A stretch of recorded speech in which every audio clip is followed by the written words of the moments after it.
오늘 이게 그 자꾸만 버퍼링이 되면서 지금 방해하는 세력이 있는 것 같습니다. 예, 이게 뭐 여러분들께서 우리가 정말 좋은 정보를 전달하기 때문에 이 자들이 저희들을 이렇게 지금 방해하고 있는 거죠. 예, 저희들이 또 다 찍어 놓은 게 있기 때문에 이걸 다시 짧게 만들어서 다시 올리겠습니다. 그래서 오늘은 이게 원래 뭐 100명은 훨씬 넘어서 실시간 시청을 했는데 오늘은 지금 40명이에요. 40명. 이게 네. 계속 방해를 놀아가지고 버퍼링이 자꾸 일어나가지고 이게 이 사이버 전사들이 지금 청출동을 했나 봅니다. 사이버 전사들이.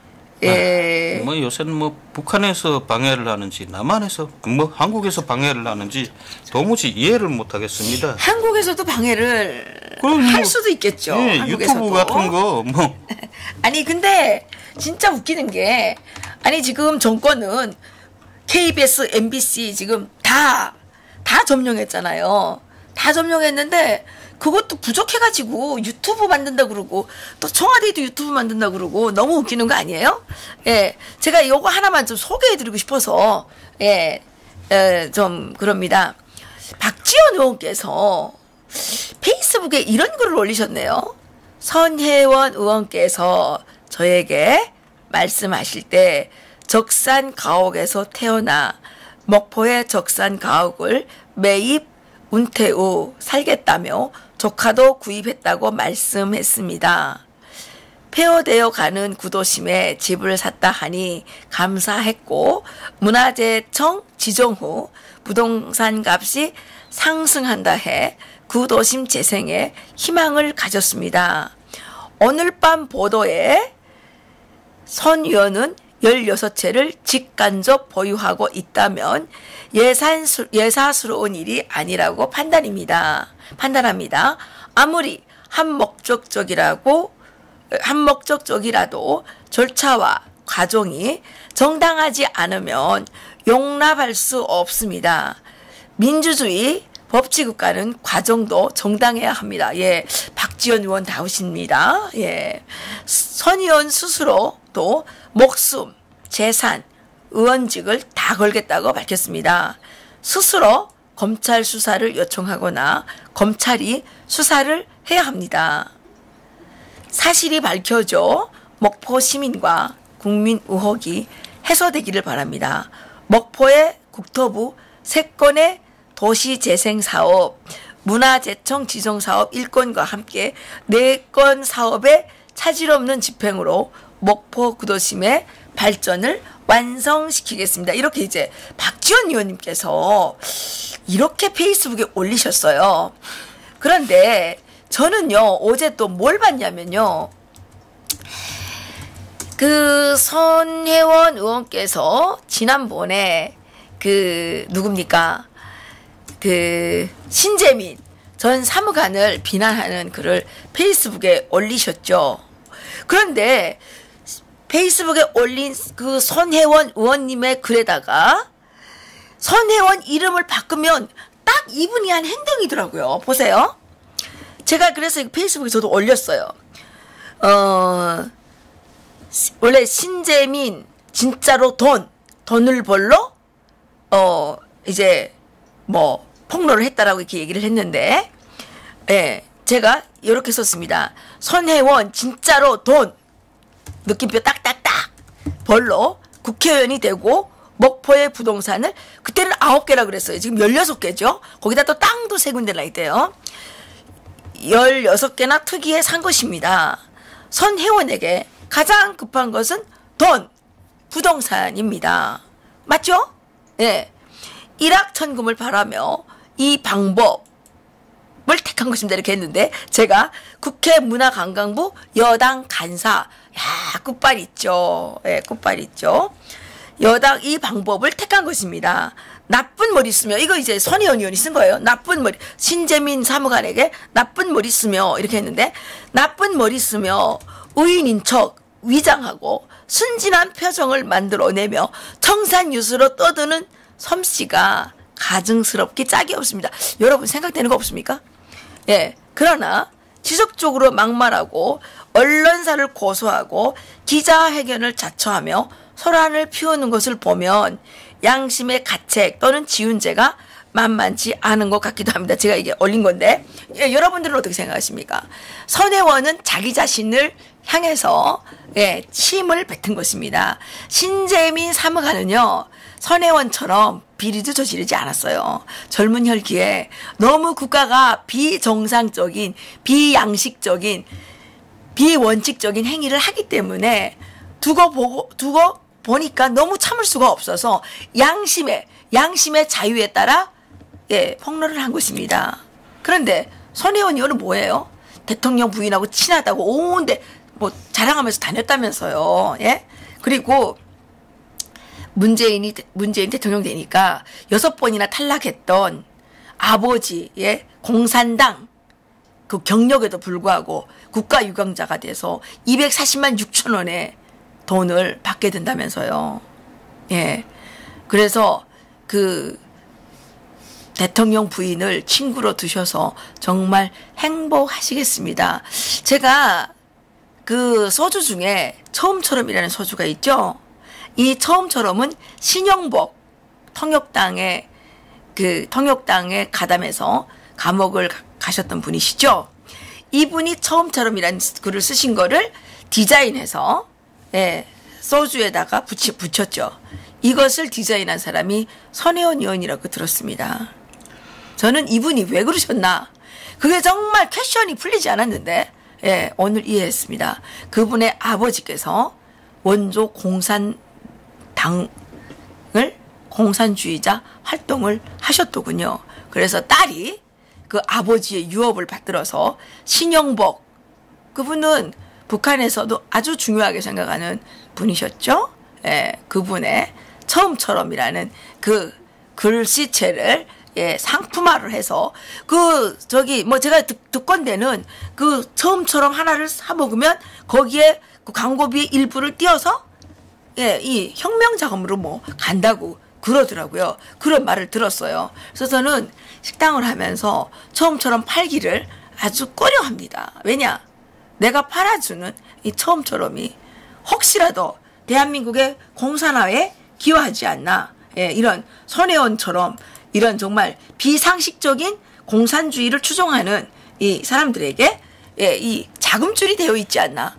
되지 않나. 이런 걱정 때문에 저는 팔기를 거부하는데, 또 어떤 분들은 꼭 와서 뭐 처음처럼을 드신대요. 그분들은 왜 처음처럼을 자꾸 드시겠다 그러는지 모르겠는데. 근데 선혜원 의원이 뭐 목포 출신입니까? 뭐 그런가 보죠. 이게 박지원 의원이 얘기했잖아요. 목포의 적산 가옥에서 태어나서 그래서 그랬다고 뭐 그랬어요. 저도 잘 모르겠어요. 목포라는 게 그렇게 어느 만큼 작은지 모르겠는데 목포에 집을 싸도 또 꼭 그 지역에 항고되면 그렇게 집중해 샀다면 이건 상당히 문제가 있는 거예요. 거기가 선혜원 타운이라잖아요. 선혜원 아는 게 아니라 선혜원 타운. 그래서 저는 이분이 갑자기 국회의원이 되셔서 어떻게 저분은 저렇게 국회의원이 되셨나 보니까 김정숙 여사님의 숙명여고 동창이자 절친이어서 국회의원 배지도 달았다고 우리 아들이 얘기를 하더군요. 우리 아들이 얘기를 했어요. 그래서 우리 아들이 뭐라 그러냐면, 엄마 이게 상식적인 나라냐, 나한테 항의를 합니다. 우리 젊은 아이들의 꿈을 짓밟고 있습니다. 이분들이 대통령 마누라하고 친하면 국회의원 되고 막 땅도 막 이렇게 막 뭐 집도 막 16개씩 막 사도 되고, 이게 나라냐는 거죠. 적폐래매요. 적폐. 도대체가 정말 나는 대한민국을 어떻게 이렇게 망가뜨릴 수 있나. 여러분, 문재인을 찍은 이 모든 유권자 여러분, 어느 저녁에 가셔서 정말 반성하십시오. 회개하십시오. 공부 좀 하고 나쁜 자들을 가려내는 눈을 가져야지 민주주의 국가에서 우리가 국민이 될 수 있는 거 아닙니까? 아니면 이런 쓰레기 같은 인간들한테 우리가 노예가 된단 말이에요. 노예가 되더라도 좀 똑바른 인간한테 돼야지, 이런 쓰레기 같은 도둑놈 같은 것들한테 우리가 노예가 되면 되겠습니까? 그러면 북한 꼴 납니다. 북한 사람들이 뭐 다 모조리가 돼서 그렇게 된 줄 알아요? 이렇게 여러분들처럼 침묵하고 바보같이 끌려다니다 보니까 가진 게 없어서 힘이 없어서 김정은을 죽이지 못하는 거예요. 몰라서 못 죽이는 게 아니라. 그렇죠? 예. 북한 사람들 알아요. 굶겨 죽이는 나라를 좋다고 생각할 사람이 세상에 어디 있어요. 아무리 배우지 못해도 굶겨 죽이는 건 나쁜 거 다 알죠. 오늘 또 말합시다. 예, 여러분, 세상은 우리가 눈을 깜짝 이렇게 감았다가 뜨는 사이에 변하지 않습니다. 우리 눈앞에서 변해가고 있습니다. 우리가 이런 사태에 분노를 느끼지 못한다면 우리는 북한과 같은 공산 독재 정권의 노예로 살 수밖에, 그런 길밖에 없을 겁니다. 예, 정지인님께서 예전에 누군가가 문정권은 측근들 때문에 정권이 흔들린다고 했답니다. 예, 저는 부인 때문에 흔들릴 것 같아요. 그 부인, 예, 김정숙 여사님. 북한의 김일성 마누라도 김정숙이었는데, 예, 그리고, 예, 또, 하비루님께서 한명숙 남편이 특허권을 갖고 있다고 하는 말도 있습니다. 그래서 북으로 보낸다고 말입니다. 예, 이거 좀 검증을 해봐야 되겠죠. 검증을. 죄의 종 아닌 의의 정이 되라. 그렇죠. 우리가 지금 이 죄악으로 이 뭉뚱그려진 이 쓰레기 집단한테 우리가 종이 된다는 게 말이 됩니까? 예, 국민 여러분. 더 빼앗기기 전에, 그래서 우리가 팔다리가 다 묶여가지고 아무것도 할 수 없기 전에 빨리 일어나서 이 불의에 맞서서 싸워야 됩니다. 이 도둑 집단, 북한에서는 그랬죠. 그건 뭡니까? 대도. 네. 생활조절위원회. 생활조절위원회. 이게 홍길동인가? 예. 홍길동인가? 아니지. 림꺽정. 그 무슨 이렇게 양반들 예. 그 재산을 털어서 하게 되면 우인 도적이라 그랬죠. 네. 예, 근데 우인 도적이든 무슨 쓰레기 도둑이든 도둑은 나쁜 겁니다. 예? 근데 이 집단은 도둑 집단이에요. 여러분 명심하십시오. 공산주의 사상의 머리에 들어가 있는 자들은 다 도둑놈들이고 날강도들이고, 예, 인간 쓰레기들입니다. 우리가 그런 인간 쓰레기들을 지금 청와대에 보냈다고요. 국민 여러분, 예, 우리가 땅을 쳐야 됩니다. 땅을. 우리가 어떻게 저런 쓰레기들의, 예, 지도를 받는다니 말이 됩니까, 여러분? 예. 예. 자기네가 뭘 만들어낼 능력이 없고 해낼 능력이 없으니까 남의 걸 빼앗고 그 빼앗아서 무언가를 차지하겠다는 게 공산주의자들 아닙니까? 그러니까 이것들은 날 때부터 도둑놈들이고 날강도들이에요. 날강도들. 예. 날강도. 예. 공산주의는 날강도다. 그렇기 때문에 이 공산주의, 사회주의가 자본주의에 붙어 있을 때는 이 삥 뜯어가지고 유지가 되는데 사회주의끼리 있으면 망하는 거예요. 굶어 죽는 거예요. 다 보여주지 않습니까? 예멘 700만이 아사 직전이라고 그러지 않습니까? 예. 지금 베네수엘라 보십시오. 사회주의 해가지고 무슨 인구의 4분의 1인가가 무슨 이민으로 떠난다 그러죠? 예. 북한 보십시오. 3년 동안에 300만 명이 굶어 죽었어요. 사회주의 말로입니다. 사회주의들끼리 있으면 그렇게 되는 겁니다. 대한민국의 사회주의자들은 왜 목숨이 붙어 있고 왜 이렇게 부귀영화를 누리느냐? 예, 열심히 일하는 자유민주주의 이 시장 경제에 이 국민들의 피를 호요를 짜냈기 때문에 이 자들이 부귀영화를 누리는 겁니다. 그 자들이 국민들의 이 재산을 삥 뜯지 않았다면 그 자리에 갈 수가 있어요? 웃기는 것들이죠. 그러면서 또 시장 경제는 나쁘다고 욕은 욕대로 하고 이런 쓰레기 같은 인간들을 우리나라에서 몰아내야 되는 겁니다. 그게 진짜 적폐청산이죠. 적폐청산. 이자 말하고 보니까 300만이 굶어 죽었다. 여러분, 제가 알고 있는 공식적인 자료죠. 그냥 이건 어디 나온 건 아닙니다. 예. 남북 7천만이라는 말을 처음 쓴 게 1984년 김일성이 신년사에서입니다. 그때 7천만이라고 했습니다. 남과 북 해외에 있는 우리 동포들 다 합쳐서 7천만이라고 했습니다. 그리고 1992년 북한의 인구는 2,800만이었습니다. 저 그걸 잘 압니다. 또 그와 관련된 직업적으로 그걸 알만한 이유가 있었고요. 그런데 현재 북한의 인구는 2,500만으로 줄었습니다. 오히려 늘어야 됐는데 3천만이 이제 넘어가야 되죠. 그 인구가 다 어디로 갔냐? 그러면 300만이 굶어 죽은 게 아니라 한 500만, 한 700만 명 정도가 굶어 죽었다는 얘기입니다. 그리고 1970년대 김일성이 이 갑산파를 숙성하면서 내부적으로 인구 통계와 관련해 지시를 한 내용이 있습니다. 인구 통계는 항상 400만 정도를 줄여서 발표하라. 왜 400만 정도를 줄여서 발표해야 되는가? 네. 예. 만약 북한 땅에서 어떤 주민들의 이런 민중항쟁이나 김일성 그런 독재 정권을 반대하는 폭력 이런 시위 이런 게 일어날 때 정변 모의가 발견됐을 때 북한은 무자비하게 죽여버린다는 거죠. 그 죽여버리는 인원을 3,400만으로 계산한 겁니다.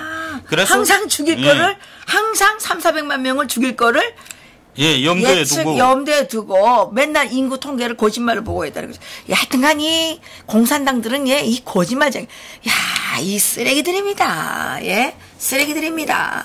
근데 공산주의자임을 자랑하는 이 인간들이 지금 아이고 여러분들 지금 목전에 보지 않습니까? 빨리 정신 차립시다. 여기서 마칠까요? 예. 오늘도 끝까지 여러 가지 고통이 있었음에도 불구하고 끝까지 시청해주신 여러분 감사드립니다. 다음 시간에도 또 찾아뵙도록 하겠습니다. 감사합니다. 감사합니다.